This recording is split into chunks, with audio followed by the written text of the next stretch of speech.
When the Union of Allied Planets declared their intentions to fully unify the 34 Tauri star cluster and extend their authority to the whole of what had come to be known as the Verse, their eventual victory was certain. Since the earliest days of colonization, all political, economic, and military power had been consolidated across the core worlds, while those living in the frontier were limited to the poor, the desperate, or the restless. These independent planets never stood a chance.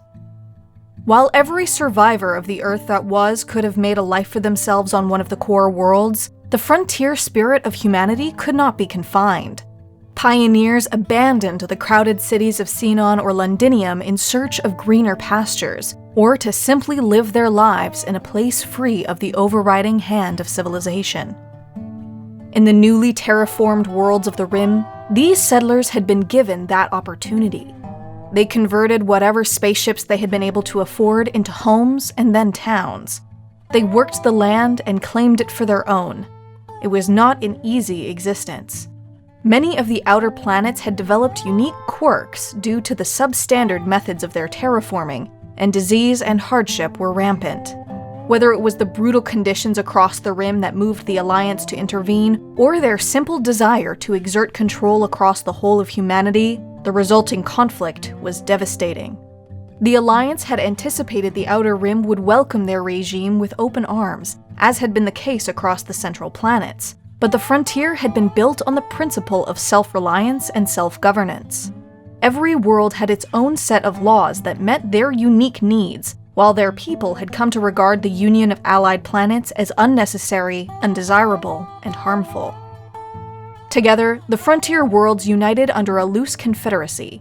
Within the Independent High Council and Independent High Command, planets whose cooperation had once been limited to the delivery of mail now attempted to coordinate an entire war effort against the superpower that was the Alliance. The heart of this effort was centered on Persephone, one of the most powerful worlds outside of Alliance control.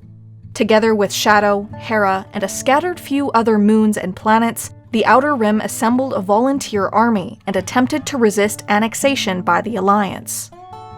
For 5 years, the independent planets fought across the Outer Rim.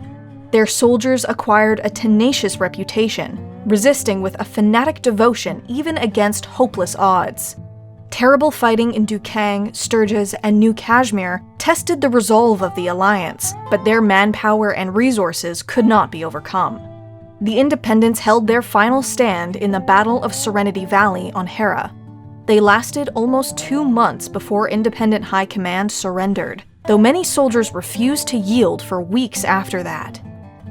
The lost cause that was the independent planets had been dismissed as a historical footnote across the core worlds of the Alliance, but on the Rim, its memory lingers still.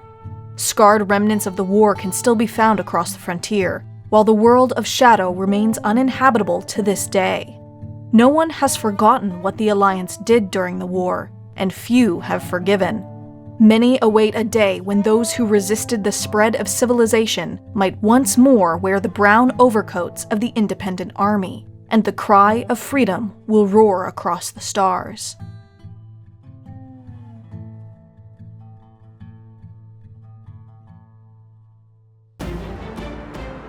The Templin Institute investigates alternate worlds and realities. If you've enjoyed this video and would like to directly support us, vote in polls to determine future topics, and receive some cool rewards, please consider pledging to our Patreon page.